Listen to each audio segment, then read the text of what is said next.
Hey everyone, my name is Aisha Delaveau, Assistant Director of Regional Recruitment here at Florida State University.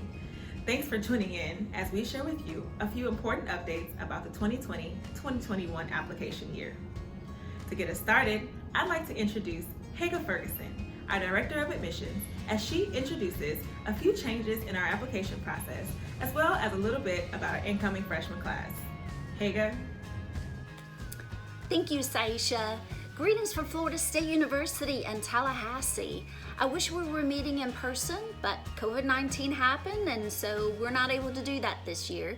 But this is a wonderful opportunity to provide you with some updates about Florida State. We don't have a lot of changes this year, so fear not. But before I get started, I just wanted to take a minute to say thank you. Thank you to the many of you that reached out to us when we first went remote back in March.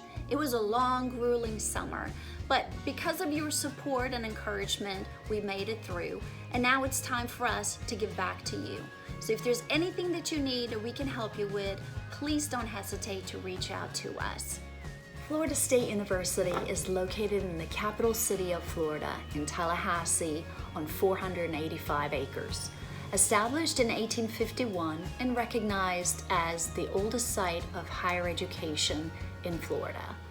FSU is designated as a Florida preeminent university in the state university system here in Florida and are currently ranked number 18 among national public universities by the U.S. News and World Report.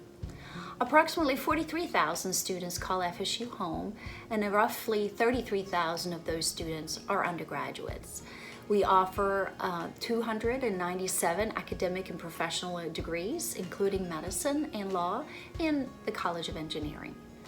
More than 50% of FSU's classes are smaller than 20 students, and the student-to-faculty ratio is 21:1.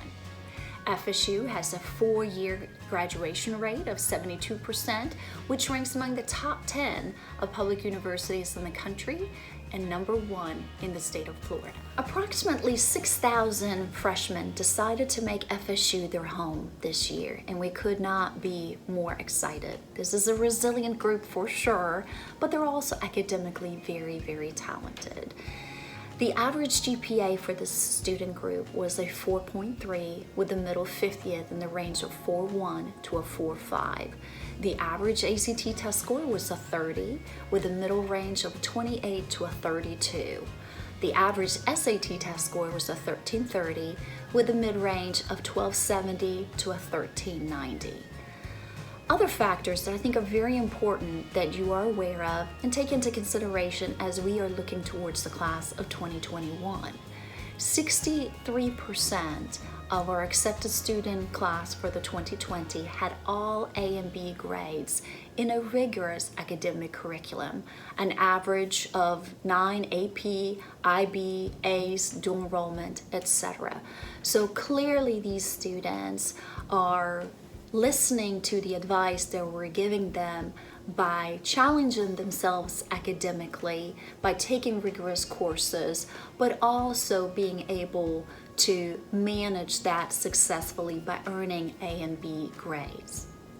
57% had a higher level math course such as calculus or higher. 40% had 4 years of the same foreign language or IB or A's, again, really showing that students are digging deeper into the academic areas. 24% of our students were Pell eligible. We were also very excited that we were able to admit students from all of our 50 states and the District of Columbia. We were also being able to admit students from 66 of our 67 counties. And so Liberty County, we are going to be working extra hard with you this year to see if we were able to bring one of your students to Florida State. Our notifications are an application deadline of December the 1st for admission notification on February the 18th. Our final application deadline is March 1st, and we will start giving our rolling admissions decisions starting in mid to latter part of March. Historically, for the past few years in doing that, we've not been able to provide a lot of positive decisions as through the rolling admissions. So I strongly encourage you to have your students apply early, in that they have a better chance for admissions purposes.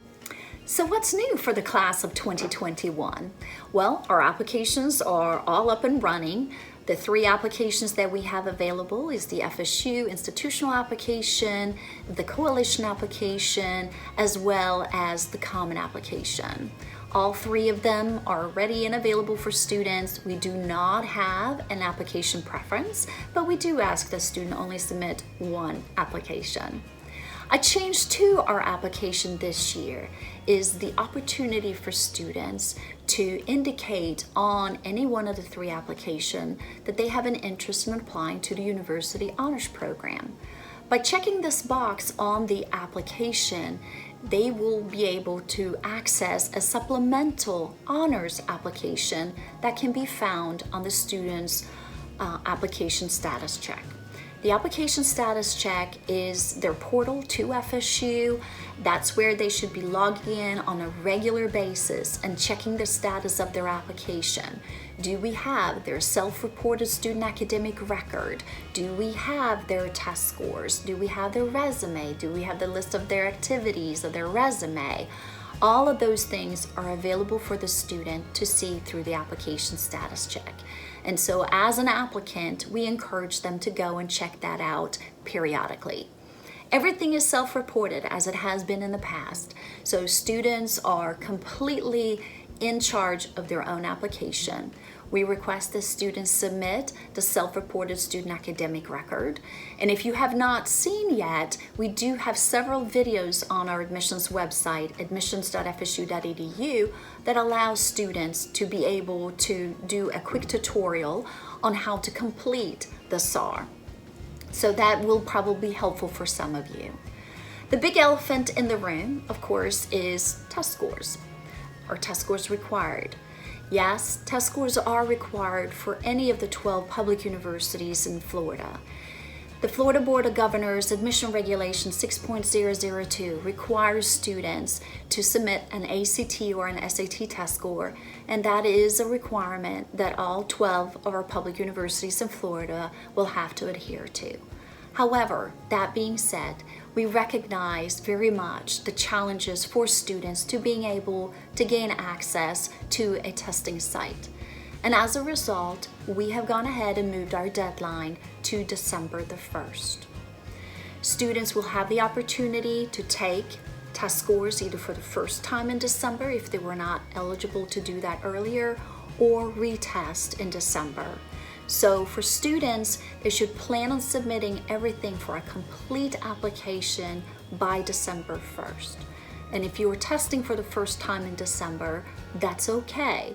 You would just, as soon as you receive your test score, log into your application status check and self-report your test score using your score report. If you are retesting in December, that's okay too. We will still like your test scores. So you would then again go ahead and log in through the application status check and self-report your test scores. As a reminder, we always ask students to use their official test score report when they are self-reporting their test scores to make sure that they are accurate.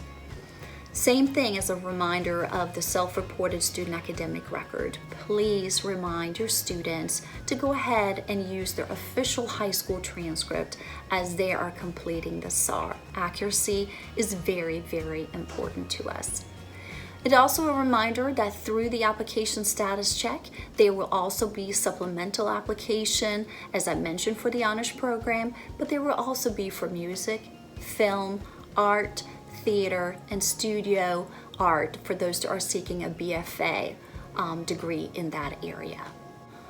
Thank you for the opportunity to share some important highlights with you. We look forward to connecting with you, and we look forward to working with you, as undoubtedly we'll go through some challenging times ahead. I hope you all are safe. I hope you all are taking care of yourself, and most importantly, make sure that you are masking up. And go Noles! Thank you so much for those updates. Next, let's invite Terrell Williams, Program Manager for Diversity and Outreach, as he shares with us the 2020 CARE application process, as well as some updates on this year's class. Take it away, Terrell. Thank you for that intro, Saisha. CARE is a department on campus that provides access, equity, support, and engagement opportunities for traditionally underrepresented students. To qualify for CARE, students must be a Florida resident, must be a first-generation college student, must have a 3.0 or higher GPA, along with a 19 on the ACT or a 990 SAT. Additionally, students must complete the CARE supplemental application, along with FAFSA for both aid years, 2020-2021, and 2021-2022. For the 2019-2020 admission cycle, we received 2,430 applications and admitted 606 students for CARE. Of those 606 students, we enrolled 395 students into our CARE Summer Bridge program this past summer. Here's an example of what students will see on their application status check after they submit their admissions application. The CARE application will appear as a checklist item along with both FAFSAs. If this does not appear on their application status check, please have the students contact our office to review their application. Back to you, Sage. Thanks, Terrell. Now let's stop by with Lisa McGrady, Assistant Director at the Visitor Center, who will discuss with us fall visits, updates at the Visitor Center, college fairs, and you guessed it, virtual visits. Lisa? Thanks, Saisha. As she said, my name's Lisa McGrady, and I work with our Associate Director, Julie Rubin, at the Visitor Center. We oversee both on-campus and off-campus recruitment. This year, due to university travel restrictions, FSU will only be participating in virtual events this fall. If you're hosting a virtual college fair or would like to arrange a virtual visit, please email us at collegefairinfo@fsu.edu. If you're not hosting an event, please let your students know that FSU will be attending all the virtual NACAC and Coalition fairs. Something new for counselors this year, Haga and Julie will be offering Zoom meetings with small groups of counselors each week. These events will begin in mid-September and continue through the first part of November. You can register online at admissions.fsu.edu/counselors. We've also had to make some adjustments at the Visitor Center as well. Based on university guidelines, we will not be hosting on-campus visits this fall. Instead, we'll be offering a variety of virtual events with both our admissions counselors as well as our student ambassadors. These will include virtual tours, information sessions, Q&A panels, and even personal Zoom calls. Our goal is to connect with prospective students as much as possible throughout their application process. We encourage students and their families to check our website and our social media accounts frequently, as we will be adding new events regularly.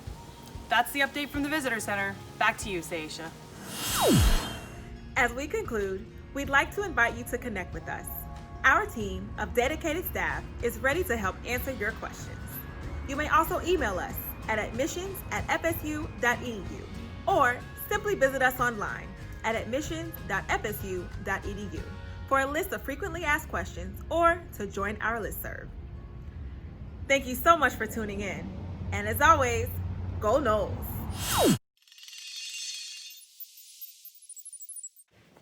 Greetings from Tallahassee. What?